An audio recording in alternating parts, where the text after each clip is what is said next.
Hola a todos, ¿cómo están mis queridísimos secuaces? Bienvenidos a Elena en el País de los Horrores.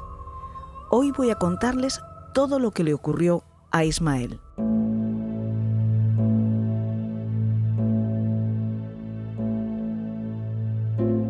Él sabía que no estaba loco, pero sin embargo le habían enviado a un hospital psiquiátrico. No estaba loco, pero seguramente durante los últimos 3 días se lo parecía a todo el mundo. Al fin y al cabo, acababa de matar a su padre y de quemar su casa. Pero no lo había hecho por loco, sino porque tenía una buena razón para ello. Es más, no había tenido alternativa. ¿Era él o todos los demás? ¿Era acabar con la vida de su padre o alguien acabaría con la del propio Ismael, su mujer, sus hijos, su madre, su hermana, sus amigos? Casi lo había hecho por defensa propia y de los suyos. Aún así, a Ismael no le extrañaba haberle parecido loco a los policías a los que les contó por primera vez su historia. Lo hizo muy nervioso porque acababa de suceder. De hecho, su casa seguía ardiendo en ese momento. Lo que le estaba ocurriendo, lo que venía pasándole desde hacía un año era tan peligroso, tan estresante, tan extraño, que no podía sonarle cuerdo a nadie, ni al propio Ismael cuando lo pensaba. Pero todo se aclararía poco a poco. Confiaba en ello. Su padre había muerto, él mismo lo había matado, pero no era quien decía ser. No era quien siempre había hecho creer a toda la familia que era, el padre amoroso, comprensivo y tolerante que aparentaba. No era un simple vigilante jurado, no. Era contable de la mafia y les había robado muchísimo dinero.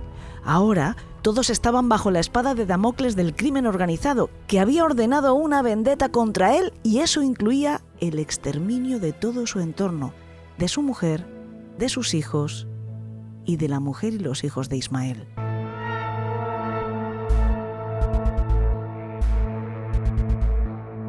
Él no tenía ninguna duda de todo esto porque llevaba un año colaborando con el Valks, un grupo parapolicial secreto de los Mossos d'Esquadra dedicado a operaciones clandestinas contra la mafia, igual que su mujer. Bueno, él la consideraba así, aunque todavía no estuvieran casados.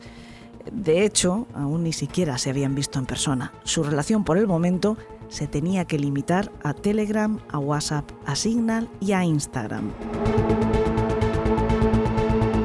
Habían sido sus compañeros del Valks quienes le habían asegurado que su padre estaba asociado con mafiosos muy peligrosos a los que había robado una pasta y que ahora esos criminales iban a por toda su familia.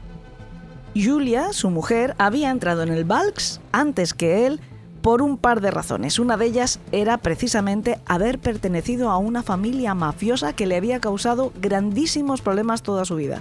Una vida que había estado perpetuamente en riesgo. Que ella e Ismael no hubieran podido conocerse aún en persona era por esa razón, porque al principio, cuando empezaron a hablar, ella estaba amenazada por ser hija y hermana de capos. Después lo estaba por haberse tenido que unir directamente a la mafia para tratar de saldar una deuda que su padre y hermano habían contraído con ellos.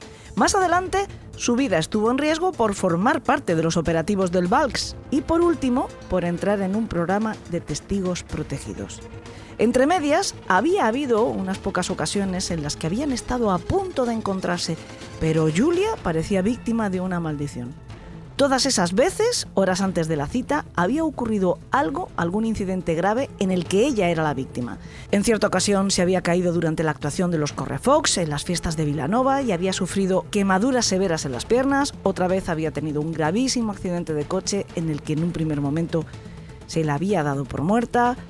También había habido un montón de muertes en su familia, su padre, su hermano, sus abuelos y su tía, por diferentes causas, incluido el asesinato. Había tenido que cambiar de provincia y hasta de país para ocultarse de los criminales que la buscaban para vengarse. Esta pobre chica era el rigor de las desdichas. Pero pese a todo, Ismael la amaba para siempre. Todas aquellas vicisitudes no hacían más que reforzar su amor, su deseo por protegerla y salvarla. Aunque desde luego Julia no lo necesitaba. Era tan fuerte. En primer lugar, era millonaria, muy millonaria. Había heredado una fortuna de su abuelo y de su padre. Además, ella sabía cómo resolver sus propios problemas. Ella le había contado que cuando era una adolescente había sido novia del líder de una banda juvenil que la sometió a todo tipo de vejaciones. Casi cada día abusaba sexualmente de ella, de manera brutal. Además, la ofrecía a sus amigos que tampoco tenían escrúpulos en violarla en grupo. La obligaba a drogarse. A ese novio le gustaba causarle daños físicos, por lo que la golpeaba, la cortaba, la quemaba. Incluso la forzó a participar en carreras ilegales de moto. Al final, fue ella misma quien resolvió la situación, acabando con la vida del bastardo. Lo había hecho con ayuda de un miembro del Valks que estaba infiltrado en aquella pandilla y que después de todo la animó a unirse. Esta era la segunda razón por la que Julia formaba parte de aquella organización.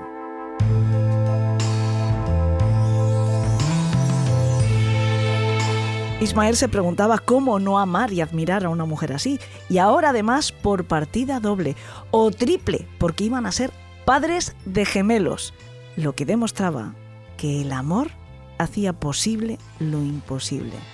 Resulta que a Julia los médicos le habían advertido que había un problema con sus óvulos y que si quería ser madre no podía esperar más. Así que, aunque no hubieran podido estar juntos físicamente por las circunstancias especiales de ella, él no dudó ni un segundo cuando Julia le pidió su semen para inseminarse. Fue tan rápido que a Ismael no le sorprendía el escepticismo de sus amigos, solo que parecían empeñados en boicotear su relación. No dejaban de insistir en conocerla. ¿Y qué más hubiera querido él que poder hacer planes normales de pareja, como quedar con otras parejas? Pero si todavía ni siquiera había tenido ocasión de darle un beso o de tomarla de la mano. Se empeñaban en decirle que las fotos que ella le enviaba eran sacadas de internet, como la ecografía de sus gemelos. Pretendían que sospechara de que en los perfiles de las redes sociales de Julia nunca aparecía ella misma en las fotos. Y sin embargo, sí salían él, Arnau y su novia Alba, la mejor amiga de Julia e Ismael, quien les había presentado y quien era además su jefa en el Valks. Era Alba quien le hacía ver la realidad. Todo aquel interés de sus amigos por desacreditar a Julia, más aún por poner en duda su propia existencia, se debía a que eran también de la mafia. A algunos de ellos Ismael los conocía toda la vida, desde el colegio, y a pesar de eso, le habían tenido engañado. Lo que querían era sonsacarle para averiguar dónde se escondía Julia y darle caza. De esto tampoco cabía duda, todos ellos estaban siendo investigados por el Valks, como su propio padre, que también le había estado cuestionando. Ismael había tenido que dejar sus estudios para dedicarse en cuerpo y alma a la organización anticrimen organizado. Y también porque desde que había comenzado su periodo de prueba en el Valks, él mismo se había convertido en objetivo de las mafias. Se lo había dicho Alba, que el equipo había advertido que varios individuos vinculados con las bandas le habían seguido hasta el campus de Tarragona en un par de ocasiones y que planeaban matarlo. Él pensó que si continuaba acudiendo a sus clases, ponía en peligro a sus compañeros. Se vio obligado a abandonar. De todas formas, estar en el Valks era la oportunidad de su vida, otro de sus sueños pudiendo hacerse realidad. Cuando era más crío, había estado algo más desorientado, pero por fin lo tenía claro, había encontrado su rumbo. Lo que él quería hacer era proteger a los demás. Había pensado en convertirse en analista informático de la Guardia Civil o de los Mossos, por eso se había matriculado en Ingeniería Informática y en Telecomunicaciones. Pero la propuesta de Alba de entrar en el Valks le había obligado a cambiar de planes, le impedía seguir con la universidad. Le exigía demasiado en tiempo y ocupación, tenía que hacer vigilancias de hasta 16 horas al día, anotando vehículos y personas sospechosas. Él no había querido contarlo en casa, pero no sabía ocultarle nada a sus padres y había acabado confesando. También porque iba a necesitar su ayuda económica para costear los cursos que tenía que superar para ser un miembro de pleno derecho del Valks, con contrato, nómina y todo lo demás. Aunque lo segundo todavía iba a tardar un tiempo. Sobre lo primero, sobre el contrato, su padre también tenía dudas por más que él le hubiera asegurado que ya lo había firmado. Y es que estaba tan cerca y sin embargo sus padres le habían cortado el grifo. Como quien dice, le habían obligado a robarles. Además, no todo el dinero que les había pedido era para los cursos, cuyas fechas pronto se anunciarían, aunque por el momento se estuvieran demorando. Parte de ese dinero era para salvarle la vida a Julia y a los gemelos, a sus propios nietos. Ismael había transferido una importante cantidad de la cuenta de sus padres a la suya propia, en secreto y sin permiso, pero para pagar la extorsión de los mafiosos a los que su propio padre había robado y que ahora amenazaban con hacerle daño a su chica y a los bebés. Y ni siquiera podía hablar con ella para saber si estaban bien. La tenían aislada. Iba recibiendo las noticias con cuentagotas por parte de Alba. En un año la vida se había vuelto muy extraña, pero Ismael no perdía la confianza. Era cuestión de aguantar en el tiempo y de afrontar lo que viniera con decisión. Y pronto todo se tranquilizaría. Su situación en el Valks se estabilizaría, se convertiría en un agente contra el mal de este mundo, tendría mucho más poder y recursos para proteger a su familia, se ganaría la vida y podría mantenerles, aunque sobre eso estaba muy tranquilo porque, como ya he dicho, Julia era millonaria. Aguantar y afrontar lo que venga. Había bloqueado a sus antiguos amigos para alejarlos de Julia. Se había ido de casa, dormía en la calle y comía de la basura cuando era necesario para alejar a su padre de Julia.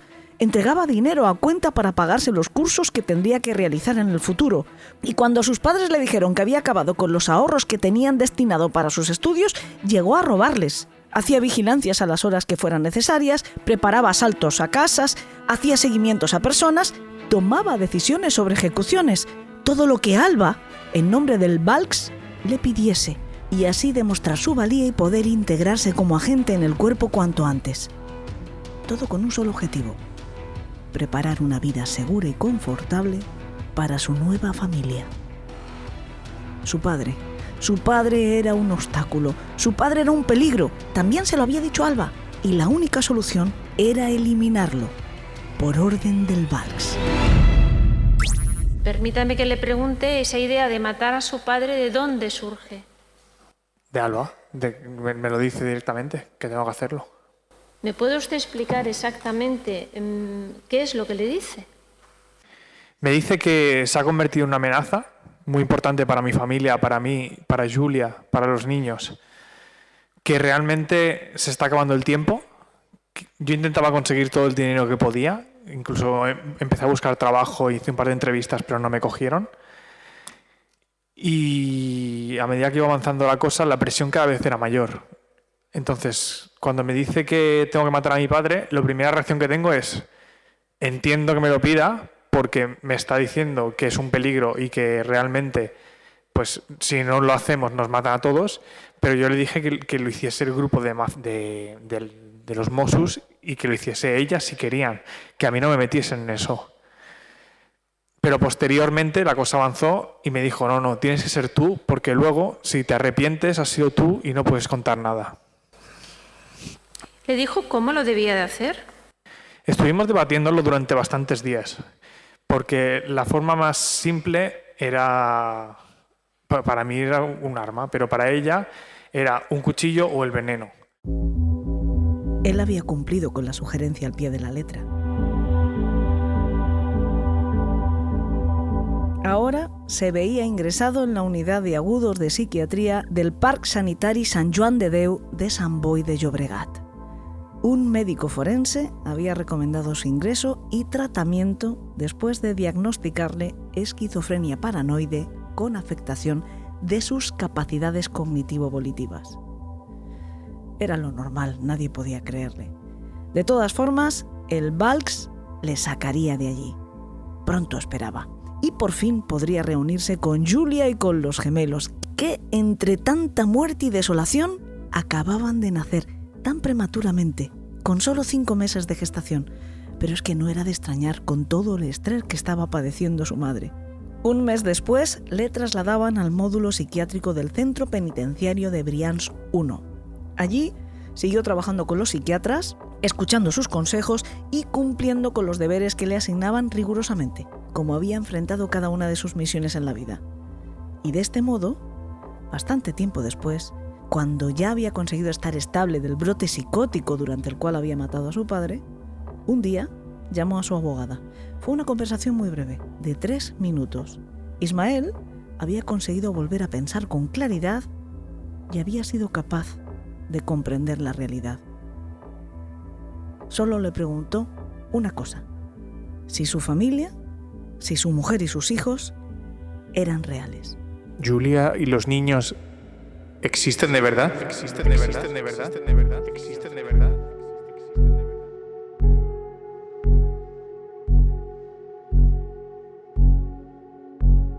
Cuando ella le dijo que no, el castillo de naipes se derrumbó. Ismael comprendió que la mujer a la que amaba por encima de todo era una mentira, que la familia que había formado y con la que anhelaba vivir para siempre era una mentira, que el trabajo de sus sueños era una mentira, y que todas esas mentiras las había inventado una amiga en la que había confiado ciegamente y ante la que siempre se había mostrado con transparencia, dejando que ella conociera sus deseos, sus miedos, sus aspiraciones, sus complejos, todo lo que él era. Y lo peor de todo, Ismael, en esa llamada, con esa concisa y escueta respuesta de su abogada, comprendió que su padre era inocente, que él había matado al hombre amoroso, comprensivo y tolerante que no solo aparentaba ser, sino que era, que sí se ganaba la vida honradamente como simple vigilante jurado al que le gustaba invertir en bolsa y se le daba bien. Ismael Molina acabó con la vida de su padre, Manuel, el 8 de junio de 2019. Pasó los siguientes 3 años en un módulo psiquiátrico de la prisión en tratamiento para conseguir estabilizarle y en espera de su juicio que comenzó el 28 de septiembre de 2022. No se sentó solo en el banquillo. La que había creído que era su mejor amiga, Alba, estaba junto a él acusada de inducirle al asesinato y de estafarle 7.000 euros en total. Ambos fueron absueltos, aunque de distinta manera. Él fue declarado culpable de parricidio por unanimidad del jurado. Aunque fue absuelto por trastorno mental, le sentenciaron a una libertad vigilada de 19 años con la obligatoriedad de cumplir con un tratamiento psicofarmacológico y seguimiento de visitas médicas psiquiátricas programadas. Contra Alba, sin embargo, no se encontraron pruebas suficientes y se la eximió de toda responsabilidad sobre los delitos de los que estaba acusada. Esta historia, como ya han visto, es muy difícil de contar para que resulte verosímil, porque es enrevesada, es rocambolesca y en muchos momentos es completamente absurda. Pero es, sobre todo, una tragedia muy, muy frustrante que ha costado más de una vida en realidad. Por supuesto la de Manuel, que es la víctima criminal, pero también la de su victimario, la de Ismael, a quien rompieron gratuitamente en 1000 pedazos y que va a tener que cargar con lo que hizo.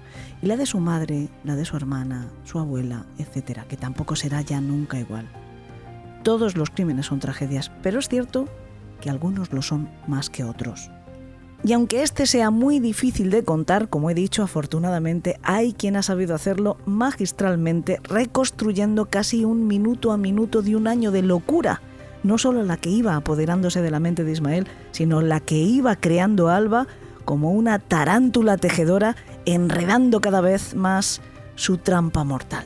Susana Peis, escritora y bibliotecaria, ha sabido desenredarla y contarla en su libro Enemiga íntima, una novia virtual, una estafa y un asesinato, publicado por la editorial Al Revés dentro de la colección Sin Ficción. Les juro, queridos secuaces, que cada vez que hablo de un libro de esta colección no es una colaboración ni me están dando un duro por recomendárselo. Es aprecio genuino por el trabajo bien hecho. Y este libro de Susana Peis es un nuevo ejemplo. Elena, en el país de los horrores. Con Elena Merino. Hola Susana, ¿qué tal estás? Hola, pues aquí muy bien. Déjame que te agradezca de todo corazón que hayas querido concedernos un ratito para hablar de este crimen y sobre todo de tu trabajo con respecto a este crimen.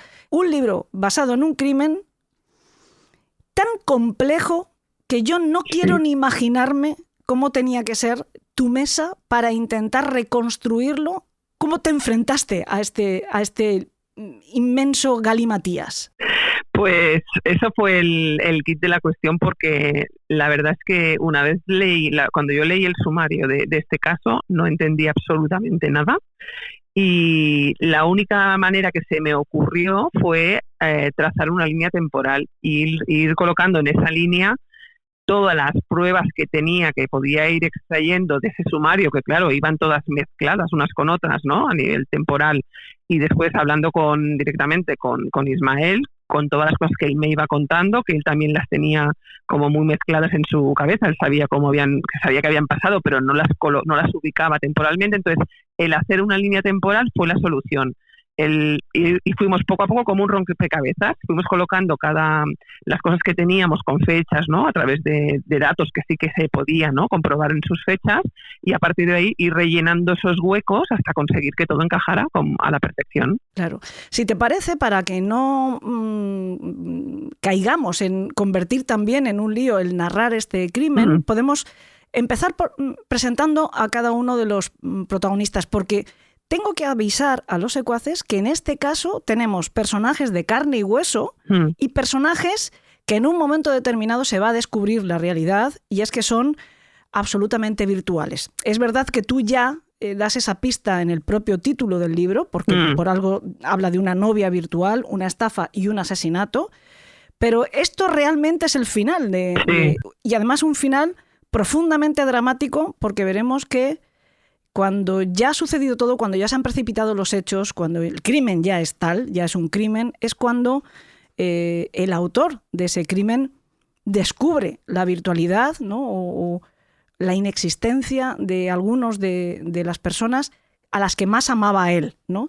Dejemos la pista ahí y vamos a ir presentando, si te parece, uno por uno a cada uno de ellos. El primero, ya lo has mencionado. Si me permites, sí que quería también, antes de empezar, decir una cosa, que es que en este caso en el que se murió una persona, ¿no? Que fue asesinada, el autor confesó que Ismael sufría un brote de esquizofrenia paranoide, por lo que fue absuelto, porque era no imputable, y la otra persona a la que se acusó, ¿no? Que se llama Alba, sí.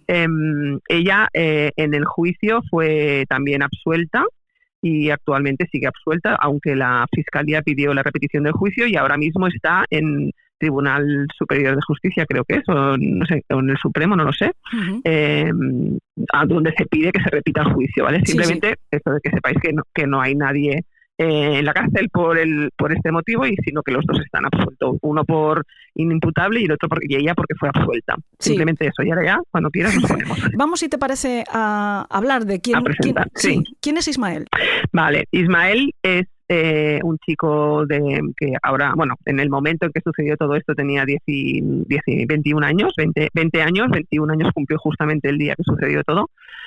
Un chico introvertido, un chico que no había tenido nunca novia, muy de carácter bastante, muy sociable, pero introvertido, ¿no? Muy divertido luego también a la vez, pero era un chico que tenía muchos complejos, ¿no? Por su estado físico, estaba muy grande, estaba gordito, y estaba estudiando, pues, en ese momento 2 carreras universitarias de técnicas, de ingeniería de telecomunicaciones, creo que era, informática, y bueno, muy soñador también, con ganas de dedicarse a temas de ciberseguridad y sobre todo de querer ayudar a la gente. Yo a él lo conozco desde los 3 años porque era compañero del colegio de mi hijo mayor, y si damos un salto en el tiempo, ¿no? Y al final, cuando supimos lo que había pasado, que a todo el mundo nos sorprendió, porque nadie sabía que él no había tenido nunca ningún problema de salud mental, ni había ido al psicólogo, ni era un chico que se drogara, ni que tomara, ni que bebiera alcohol, o sea, que no es que fuera provocado por eso, sino que en su entorno, ¿no? Se oía de que había estado engañado por una chica que se llamaba Alba y que le había hecho creer que tenía una novia virtual. Entonces yo me puse en contacto con él cuando ya estaba en el módulo psiquiátrico de la prisión para escribir su libro, y realmente este libro lo que cuenta es lo que él vivió tal como él lo vivió, ¿no? Pero este sería Ismael, y sería la historia que cuenta Ismael de lo que le sucedió durante un año.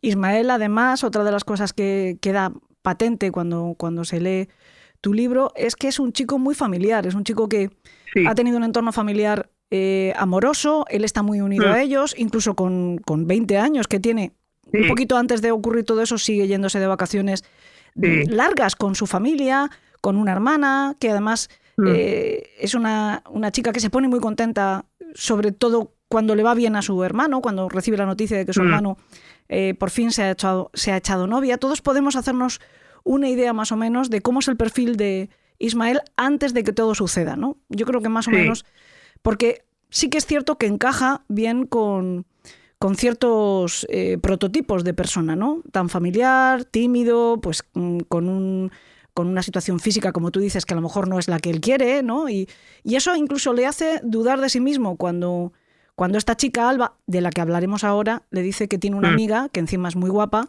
que ha mostrado interés en él. Pero, ¿quién es Alba? Porque Alba es la novia de un amigo de la infancia, de un mejor amigo, casi podríamos decir, pues, de Ismael. Exacto. De otro de los compañeros del colegio también, pues era la novia. Él la introdujo en su círculo de amistades, pero esta chica no acabó de encajar bien en el grupo de amistades. Es una chica un poco fantasiosa y bueno, no acababa de gustar al grupo, pero en cambio con Ismael, yo creo que ella tiene una tendencia, ¿no?, a captar a personas que son un poquito más vulnerables. Entonces con él sí que lo mismo que tenía ese novio, que también lo era, que tenía un perfil también muy similar, pues también captó la atención de Ismael, y los tres hicieron un trío de amistades que se fue separando, ¿no?, del resto de personas. Entonces Alba, bueno, cuando vayamos comentando la historia, pues lo iremos viendo, ¿no? Es una chica que se lleva a la gente a su terreno, es muy mentirosa, y ella en un momento dado, después de escuchar mucho a Ismael, pues cuando le contaba esto de que nunca había tenido novia, de que le gustaría dedicarse a temas de ciberseguridad, bueno, pues ella empezó como a montarse una historia y creó un perfil falso. Esto te lo digo así directamente porque ella lo reconoció en el juicio. Dijo que con su novio habían creado un perfil falso de una novia virtual porque querían demostrarle a Ismael que él sí que era capaz de tener una novia. Entonces se inventaron un perfil y ella se hacía pasar por esa novia virtual que se llama Julia. Y así le hicieron creer, según ella, los dos amigos a la vez, pero según el amigo, él no había intervenido, le hicieron creer que esta novia existía y crearon este perfil. Y Ismael empezó, al principio un poco con dudas, pero al final logró convencerlo, pero empezó a compartir con esta chica muchas conversaciones, pero no únicamente con esta chica, porque Julia le hablaba a través de Alba, pero luego Julia también hablaba con la madre de Alba, Julia hablaba con la madre de Ismael, con la hermana de Ismael, o sea, ella se relacionaba incluso con los amigos a través de las redes sociales. Y entonces los amigos le hablaban de Julia, la madre de Alba le hablaba de Julia, su madre también. O sea, no es que solo se relacionara él, ¿no?, como muchas veces sucede en la actualidad, de que hay personas que les engañan, ¿no?, pero conoces a alguien por internet y te engaña y te estafa si quieres, pero solo te relacionas tú con esa persona. Ismael no, en su entorno muchas personas hablaban con este perfil que luego resultó ser falso. Exacto, no estamos hablando de un profesional o una profesional de la estafa, no estamos hablando de un estafador de estos del corazón, ¿no? Sino que estamos hablando de una chica que además también es de Vilanova, que es donde sucede todo esto. Yo no sé si la conocían de vista antes, Arnau, que es el amigo de Ismael, el novio de Alba, si la conocía de antes, o ¿sabes? ¿Llegas a saber tú cómo se conocieron ellos dos, Arnau y Alba? Según tengo entendido, se conocieron por Tinder, una de estas redes para conocer gente. De hecho, ella ha tenido, las parejas que había tenido últimamente en el juicio, aparecieron hasta 5 exnovios a los que también había engañado. Ajá. O sea, ella lo fue probando con diferentes personas, y el tema del engaño ha ido siempre al lado de ella con diferentes personas. El caso es que, para que no nos perdamos, Alba crea un alter ego, que es Julia, la hace pasar por una amiga de toda la vida, además, con un perfil falso, con fotografías falsas que le enseña a Ismael. Ismael en un primer momento dice, sí, vive en este mismo sitio porque no nos vamos a ver en persona, pero al ver la foto, pues digamos que se siente un poco seducido porque él estaba deseando enamorarse, estaba deseando tener pareja, y hasta entonces, pues precisamente por esa timidez que hemos comentado y por esos complejos, nunca lo había conseguido. Entonces se deja seducir, digamos, porque también está abierto a eso. Y esta Julia, además, sabe cómo hacerlo. Claro. Bueno, esta Julia, cuando decimos esta Julia, estamos diciendo Sí, también decimos esta Julia Alba. es Alba, pero le tenemos que dar personalidad porque si no es cuando te lías. Exacto. Además, Alba lo hace muy bien porque siempre utiliza a la otra como aval. Sí. Cuando él duda de Julia, Julia le dice, confírmalo con Alba. Y Claro. viceversa, cuando Ismael duda de Alba, Alba le dice, háblalo con Julia. De tal manera Claro. que puede retroalimentar la fantasía que están introduciendo en la cabeza de Ismael. Yo no sé si Alba sabía, de alguna manera intuyó, fue capaz de ver que Ismael, no solo por esa personalidad que tiene, sino porque, bueno, pues iba a debutar con esta terrible enfermedad mental que es la esquizofrenia, todo esto le iba a calar mucho más profundamente que a cualquier otra persona. Susana, hace muy poquito hemos hablado en el programa de un caso que de alguna forma me recuerda a un caso americano, pero lo que hizo Alba fue jugar con su entorno a un juego de rol sin decirles que estaba jugando al rol. Y hace poquito hemos hablado de un caso en el que una chica introdujo a sus amigos en una partida de rol, uno de ellos, una persona con una esquizofrenia paranoide, que no fue capaz de distinguir fantasía de realidad y fue inducido a asesinar al padre de esta chica. Esta chica lo que quería en este caso era la herencia de este padre, ¿no? Pero acabó consiguiendo engañar a esa otra persona por su perfil psicológico. Claro. Entonces me recuerda, de alguna manera, lo que hizo Alba fue crear una trama, crear una fantasía y meter a todos, porque también metió a Arnau en esta fantasía. Sí, es que yo estoy convencida, o por lo menos quiero creer que ella no supo nunca que Ismael estaba en un brote de esquizofrenia. O sea, yo quiero creer que ella no lo sabía y que se dejaba llevar por un juego que le divertía y que le hacía tener a las personas a su servicio, y que por eso fue cada vez enredando más la troca, ¿no? Entonces, ella, para sostener el tema de Julia y lo que has dicho tú antes, ¿no? De que no pudiera verla, creó entonces un segundo pilar. O sea, uno de los pilares sería la novia virtual, el segundo pilar sería un grupo de parapolicial que estaba trabajando para los Mossos d'Esquadra en contra de la trata de mujeres y de las mafias contra las drogas, porque ella, se inventó toda una historia de cuando ella y Julia eran más jovencitas, que habían estado con unos chicos que las violaban, las torturaban, ¿no? Entonces, metió a Julia en toda una trama de que su padre y su hermano, o sea, dos personajes más que salen, que también eran mafiosos y que entonces ella, intentando salvar la deuda de su padre, se había metido en un problema muy grande con la mafia y por eso era un testigo protegido. Y era por ese motivo por el que Ismael no podía ni verla ni estar con ella, porque más de una vez habían pasado cosas a 500 metros de su casa y él había salido corriendo y no había llegado a verla.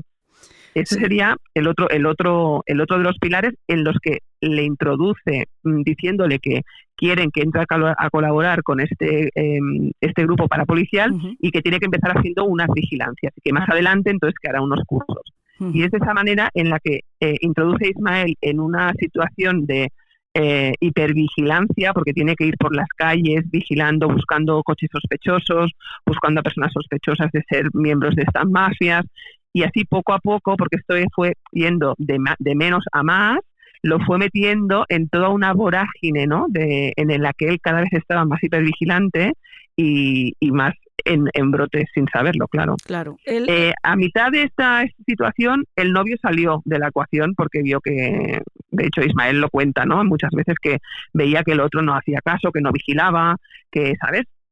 Y entonces al final el otro hizo por salirse y decir que no quería saber nada y se desentendió totalmente, ¿no? Que quizás si ahí él hubiera denunciado eso, hubiera hablado con la familia o hubiera hablado incluso con la policía, igual todo no hubiera ido más, pero este chico se desmarcó y lo dejó ahí solo ante el peligro. Quizá sí que empezó formando parte del juego y por temor a delatarse a sí mismo no hizo lo que tú dices, ¿no? Hay un momento en el que yo tengo que poner en duda que Alba no supiera más o no se estuviera dando cuenta, porque es cierto que ella va creando esa pantalla que obliga a Ismael a no ver la realidad, o sea, le va construyendo no solo una novia virtual, una realidad virtual a su alrededor, que lo acaba apantallando e impidiendo que Ismael haga una vida normal, porque primero lo capta para formar parte de este grupo policial creado y alimentado porque ella conoce los sueños de Ismael y las ambiciones, ¿no? Y la vocación que tiene Ismael, entonces le da exactamente la droga que él necesita, que es este grupo policial donde hay civiles, digamos, captados por los Mossos, y también está relacionado también con la Guardia Civil, me parece, y hay auténticos Mossos, pero es cierto que las historias a veces son demasiado rocambolescas como para que ella no se diera cuenta de que si Ismael estaba aceptando eso, es que Ismael no estaba distinguiendo la realidad de la ficción, porque el episodio que has pasado por encima, o sea, que has mencionado, quiero decir, no has pasado por encima, sino que has mencionado de que estas dos chicas, Alba y Julia, habían formado parte de una banda juvenil, donde los novios que tenían allí las violaron, etcétera. Todo ese pasaje es una película de terror gore, es poco menos que Holocausto Caníbal, y él traga con eso. Y habla hasta de un círculo de fuego, donde ellas son violadas en grupo, con elementos, una teniendo 17 años y otra siendo justo mayor de edad, pero habla de pasar noches fuera, y en ningún momento él dice ¿por qué tus padres no denunciaron? ¿Dónde están las cicatrices? De eso no te recuperas en 24 horas. Ella habla de me ponen una pomada en las piernas, por ejemplo, después del accidente con el correfoc, me ponen unas pomadas en las piernas después de haber estado no sé cuántas semanas diciendo Dios mío, no me voy a recuperar, y la crema es milagrosa.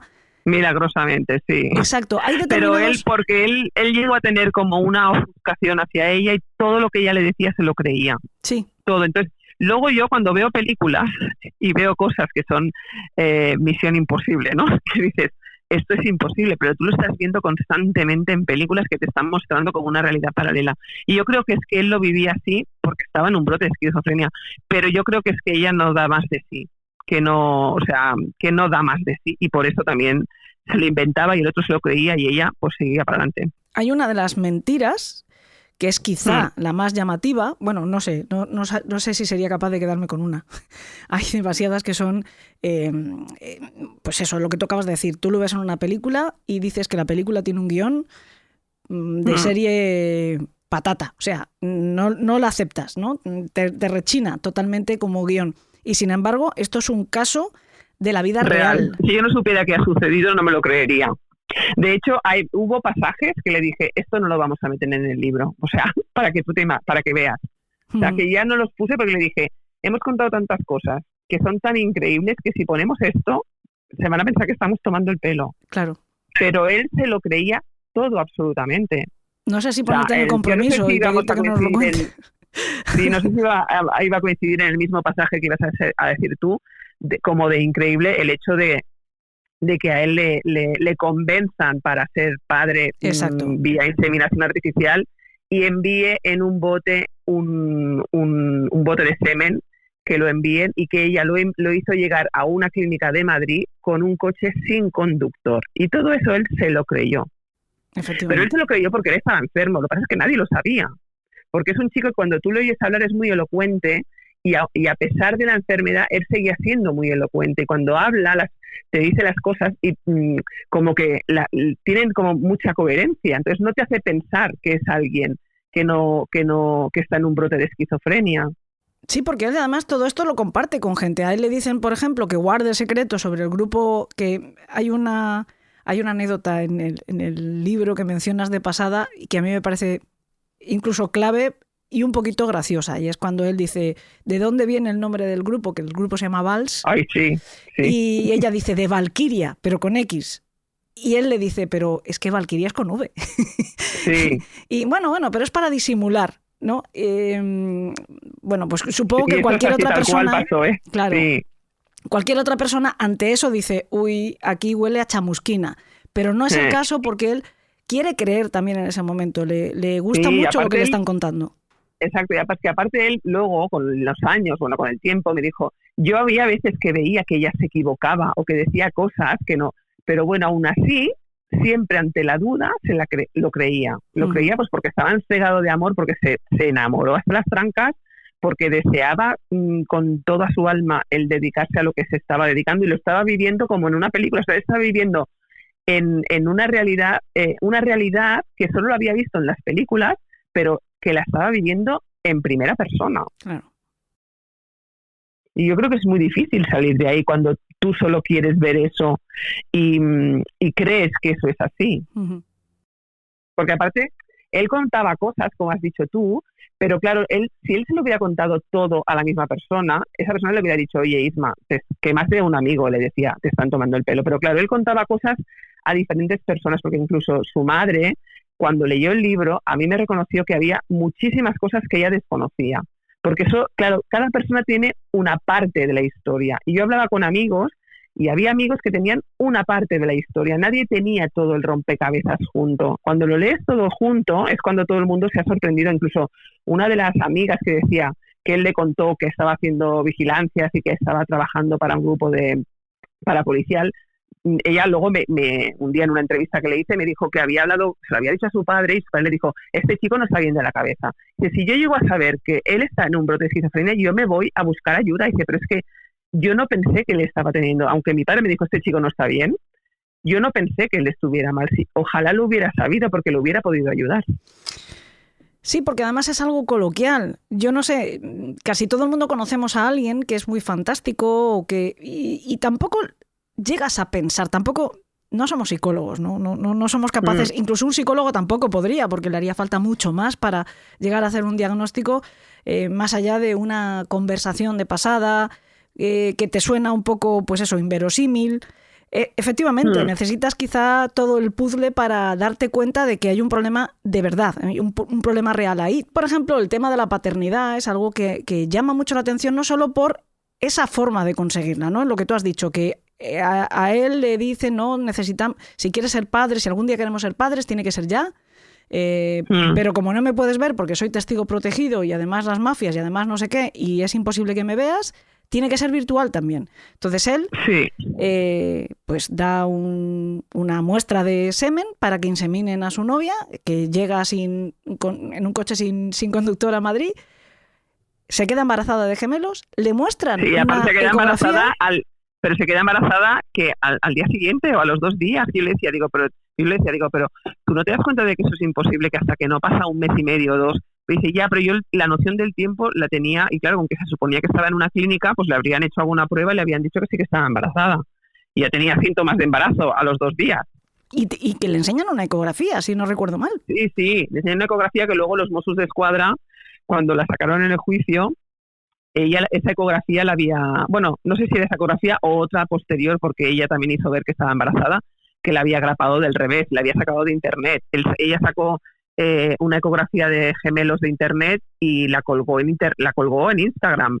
No sé si la colgó ella o la colgó él, uno de los dos, y los amigos cuando la vieron, claro, la buscaron por internet y le dijeron, perdona, que es que esta ecografía la han sacado de una página web. Uh-huh. Pero él no se lo seguía sin creer, se lo pensaba. Claro, yo le decía que eran los amigos que hacían como a través de internet, hacían modificaciones para que él se creyera que esa imagen venía de otro sitio. Entonces él se lo acababa creyendo. Claro, porque recordemos que junto con esa esquizofrenia tiene la paranoia, ¿no? Y por lo tanto, pues esa manía persecutoria y esa sensación de que le van a engañar los demás, porque al fin y al cabo él ya había elegido a quién creer, ¿no? Exacto. Sobre todo teniendo en cuenta que Ismael, entre otras cosas, es una persona que se maneja muy bien, aparte de que estaba empezando a estudiar, que supongo que con todo este giro de acontecimientos poco podría llegar a aprovechar esos estudios en los que se había matriculado de informática y de telecomunicaciones, pero eligió estudiar eso precisamente porque era un tipo muy hábil ya con los ordenadores, con la tecnología, y seguro que sabía perfectamente hacer búsqueda con imágenes, como hicieron sus amigos, porque también las fotos de Julia son sacadas de un banco de imagen o de una persona que nada tiene que ver con... de una persona real. Una persona real, pero absolutamente ajena a todo esto, ¿no? Eran imágenes robadas, eso lo comentó, creo que fue el exnovio lo comentó en el juicio que eran de una chica de internet, sí. Ella al final lo que consiguió fue aislar a Ismael de su familia, aislarlo de sus amigos, hacerle creer que todo el mundo que ponía en duda, ¿no?, lo que ella explicaba, formaban parte de la mafia. Entonces, al final lo que hizo fue aislarlo completamente de todo su entorno. Dejó los estudios, dejó a los amigos, dejó a la familia, los iba viendo, porque ella, lo que tú has dicho antes, de que él tenía un arraigo muy fuerte con la familia, entonces seguía viéndolos, pero ya no era la misma relación que antes. Muchos días ya no iba ni a dormir a casa ni nada, y poco a poco lo fue como aislando, hasta que empezó a pedirle dinero también, con la excusa de empezar a hacer cursos con el grupo de parapolicial. Empezó a pedirle dinero para unos cursos que jamás se hicieron, y cuando no era para una cosa era para otra, ¿no? O sea, en el juicio tampoco se pudo probar que ese dinero lo utilizaba ella para propio beneficio. No, según el jurado, esto no se pudo probar. Si tú lees el libro y ves la secuencia, ¿no?, de conversaciones, porque algunas de estas conversaciones no estuvieron en el juicio porque yo las conseguí a posteriori de algunos de Instagram, por ejemplo, entre los amigos, pues entonces tú veías una conversación de Julia, o de la madre de Julia, la madre de Alba con Julia, que le dice que Alba tiene que ir al dentista. De repente Alba no tiene nada de dinero en su banco. Si tú miras la cuenta bancaria, le pide hoy dinero a Ismael para un supuesto curso, y cuando él le da el dinero, ese mismo día se va al dentista. O otro día pierde el móvil, le pide el dinero, y al día siguiente se van juntos a comprar al snack un móvil. La verdad es que fue un juicio que era muy difícil porque el jurado no entendía nada, y yo entiendo que no entendieran nada porque era muy difícil explicar la historia de manera que yo nunca había vivido un juicio, cuando tú te das cuenta, ¿no?, de que primero que los hechos han sucedido 2 o 3 años antes. Todo lo que hay en el sumario no se tiene presente en la hora del juicio porque solo vale lo del juicio. Yo había visto los interrogatorios, ¿no?, o las declaraciones de personas de hacía 2 años que luego llegaban a juicio y no se acordaban de nada. Entonces, las cosas se cuentan ahora, o sea, van hablando personas sobre diferentes temas y van pasando las personas, pero se va haciendo saltos en el tiempo, con lo cual es imposible ordenarlo. Y esta historia, si no está ordenada, no se entiende. Entonces, yo, ya te digo, para mí fue muy, muy frustrante el ver el desarrollo del juicio y sobre todo ver el resultado, evidentemente, y ver luego la frustración de los Mossos d'Esquadra y de la Fiscalía, ¿no?, que ellos pidieron la repetición del juicio. Yo no sé si se llegará a dar o no, ojalá. Yo también coincido completamente con la opinión de Fiscalía y con la opinión de los Mossos d'Esquadra que declararon allí, y estoy convencida de que si se repetiera el juicio quizás el resultado no sería el mismo, pero claro, eso no sé si lo llegaremos a saber algún día.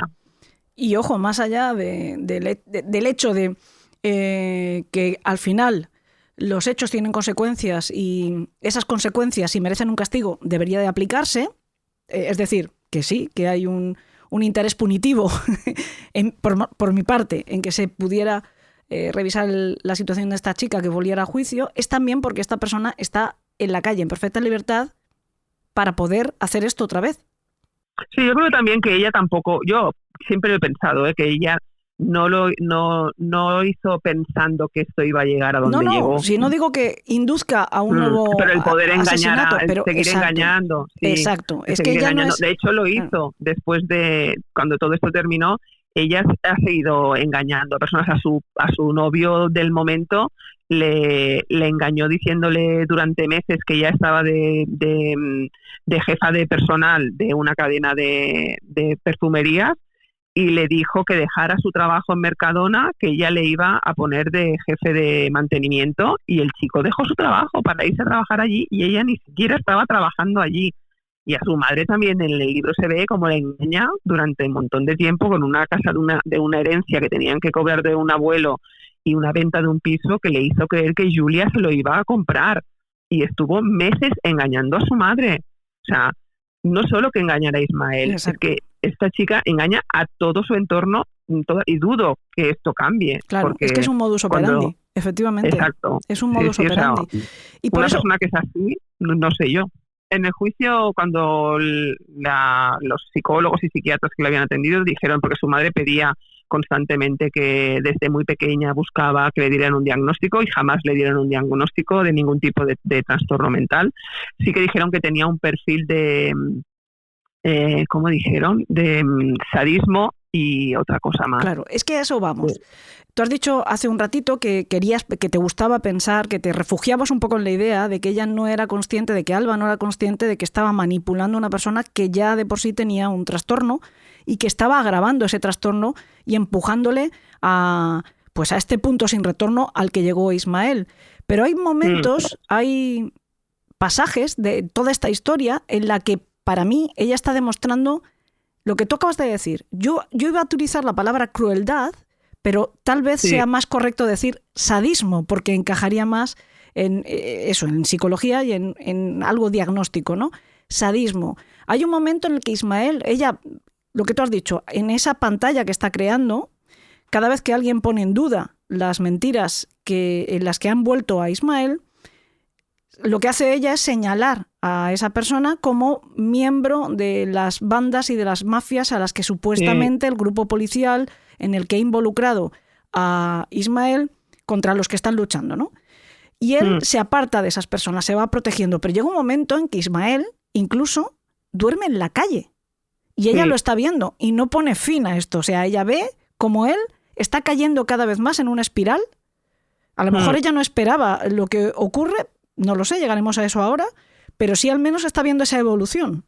Yo lo que pienso que lo que ella buscaba detrás de eso es dinero. Sí, pero estás viendo una persona... Eso es mi opinión, pero pienso que lo que buscaba era dinero y que él estuviera en la calle, que cayera lo más hondo para que consiguiera pues la manera de sacarle el dinero que se suponía que su padre tenía en una caja fuerte o en el banco o donde fuera, ¿no? O sea, para mí ella, su ambición era económica. Claro, una de las cosas que hace es averiguar la situación económica del padre de Ismael. Ismael inocentemente sí que le cuenta a qué se dedica el padre y le cuenta que el padre tiene un puesto de trabajo como vigilante jurado, pero que juega en bolsa. Y supongo que ahí es donde a ella le suena la campanita, ¿no? Sí, y a la que prueba una vez de que para que le den dinero y ve que el otro cede, pues entonces ya encuentra, ¿no? Es su fuente de ingresos durante pues casi 4 o 5 meses. Fue la fuente de ingresos, porque ella, sus trabajos eran muy esporádicos, muy temporales, de meses solamente o de horas, con lo cual si tú ves su cuenta bancaria, todas las entradas de dinero potentes eran el dinero que conseguía a través de Ismael, y tal cual entraba, tal cual salía. O sea, conseguía a lo mejor 2.000 euros y en 2 o 3 días se había gastado el dinero, ¿no? O sea, que ella siempre argumentó que se lo gastaba con él, pero incluso llegó a pagar una fianza de un apartamento con el dinero que le había sacado a Ismael, y luego echó a Ismael de esa casa por no colaborar, y él no sabía que el dinero era el dinero que él había puesto. O sea, es como todo como muy esperpéntico, ¿no? Cuando ves la palabra crueldad se puede añadir a la del sadismo, porque se comportó muy cruel con una persona que en ese momento estaba muy vulnerable. No sé, es una historia. Yo lloré mucho, es muy triste este libro, porque conocí a Ismael desde pequeño y yo decía, pero ¿cómo te han podido hacer esto, no? Y me costó mucho, tuve que hacer una separación muy fuerte a nivel emocional, porque me costaba mucho, y según qué historias, piensa que hablé muchas horas con él, tengo miles de horas grabadas, porque él fue como una terapia también para él, ¿no? De hacer el libro, porque iba como abriendo, ¿no? Recuerdos que los tenía como bloqueados y se le iban abriendo. Ostras, acabo de recordar otra cosa.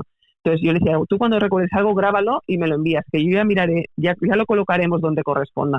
Y poco a poco se fue cerrando el rompecabezas y fueron encajando una cosa con la otra de una manera espectacular, hasta que encajó todo encajó a la perfección. Finalmente ella consiguió hacerle creer que el padre de Ismael formaba parte de esa mafia, que había robado, que se había cambiado de una mafia a la otra, que había robado dinero, que había puesto en peligro la seguridad de Julia, de los niños, de la hermana de Ismael y de su madre, incluso de ella misma, ¿no? Y le hizo creer que su padre, por culpa de su padre, las mafias los iban a matar a todos. Claro, esta es la clave, porque mucha gente se estará preguntando, pero ¿por qué este chico, siendo tan familiar, teniendo una relación fantástica con sus padres, de repente es capaz de acabar con la vida de su padre. Y es porque era la única manera de salvarles a todos. Era la única. Ya no solo a Julia y a los bebés, porque a todo esto no hemos dicho que los bebés llegan a nacer con 4 meses de gestación. Y él, volvemos a lo mismo, en esa cegación, en esa ceguera total al que estaba sometido por culpa de esa capa envolvente densa, cada vez más densa, él llega a creer que esto es posible. Le dicen que los niños están en una incubadora y él para adelante también con esto, ¿no? Sí, sí.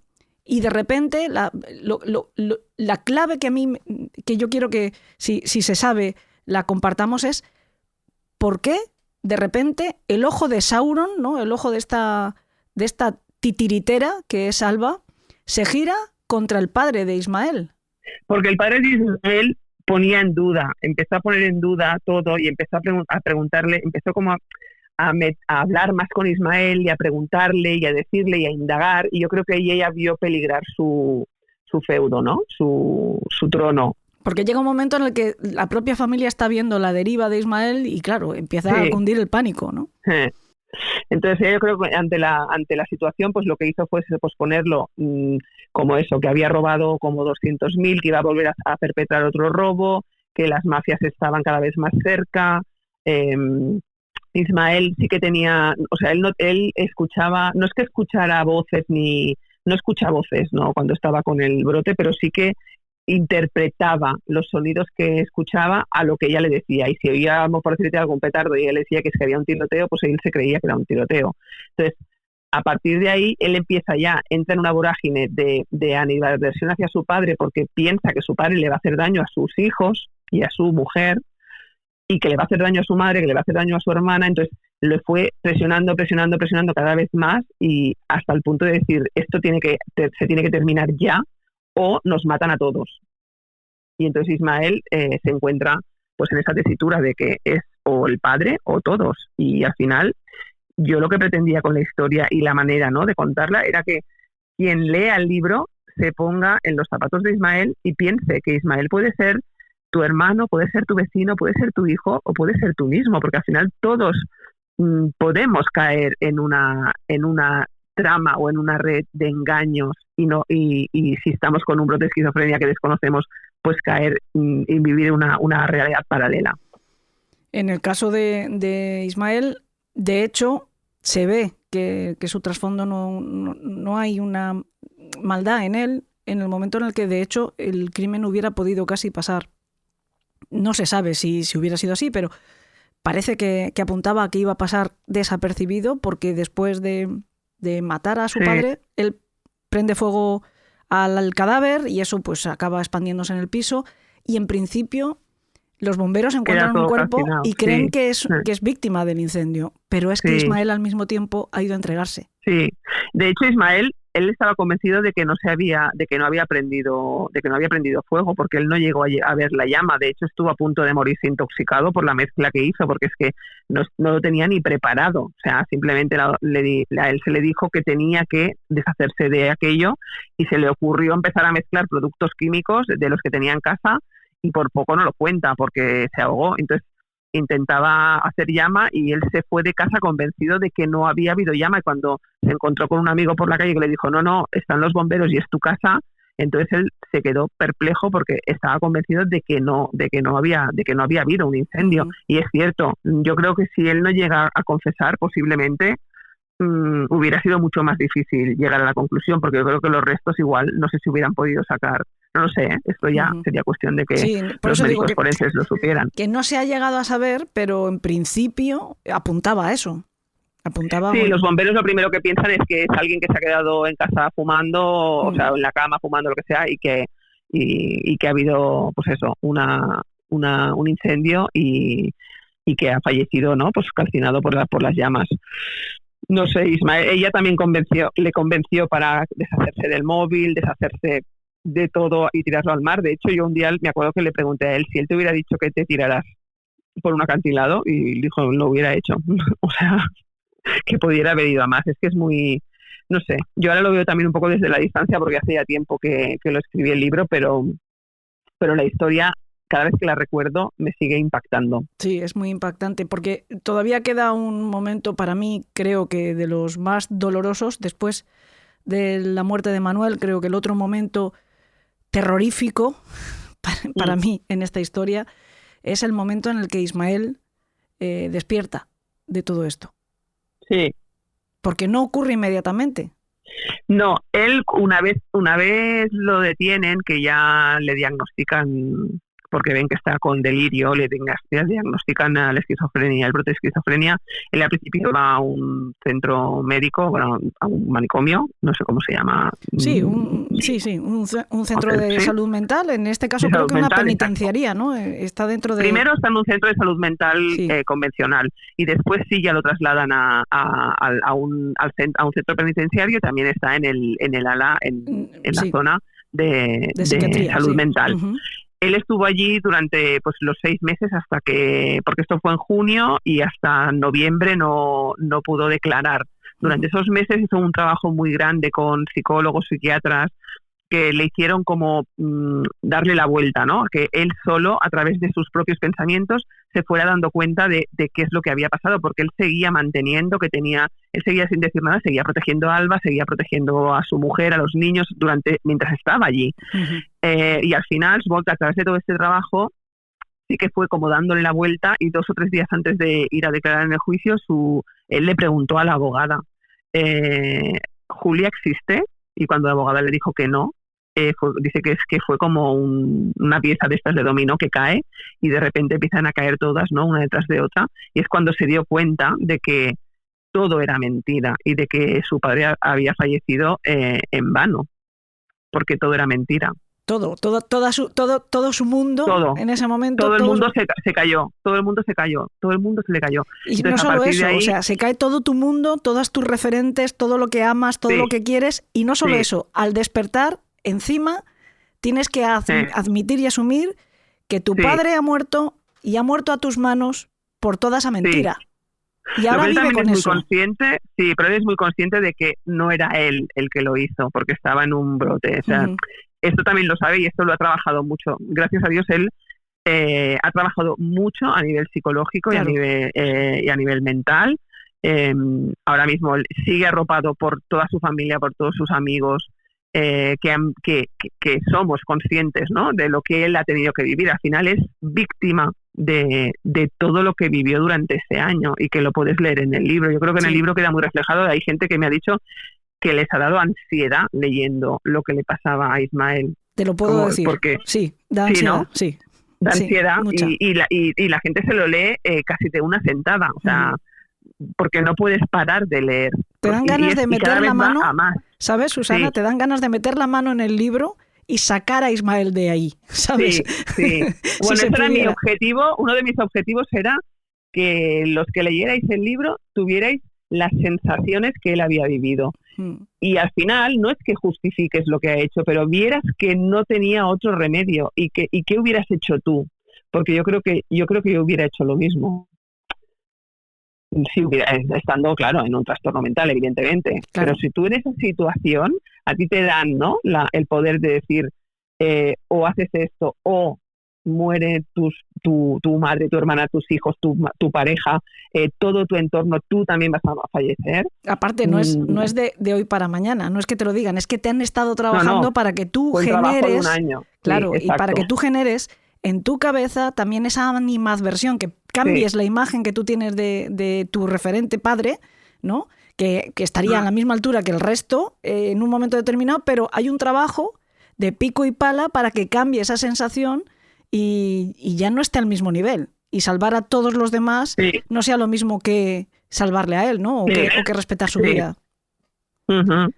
Esto es importante también.